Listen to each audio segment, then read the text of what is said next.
Okay, insight number 2. What someone's job or role is within any particular organization determines what makes them say yes or no to any particular decision. While individual personality and situation of particular players come into play, it is predominantly the role itself that determines the decision-making process. This is actually a lucky fact for the deal maker.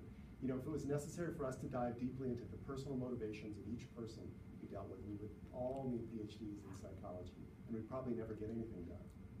I'm talking about understanding the professional motivations, the risks and rewards that people face within their organization for saying yes or no to any decision. You know, a VP of marketing will most likely have a very different way of weighing decisions than the general counsel of a company or the head of a trade union. For almost every decision, each of these people will constantly be weighing the pros and cons of that decision in terms of how it affects them professionally. You know, we're going to get into this in much more depth later, but since the role is the determining factor and roles across organizations are similar, the decision-making process follows the same patterns over and over again. You know, which brings us into insight number 3. Roles are pattern-based.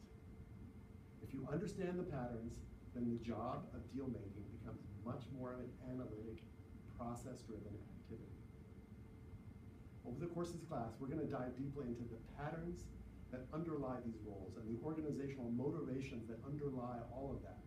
Decision makers, champions, blockers, CEOs, business unit heads, product managers. We're going to dive into how these roles shape the decision process and how you can use those insights. Okay, let's take a break and then we're going to come back.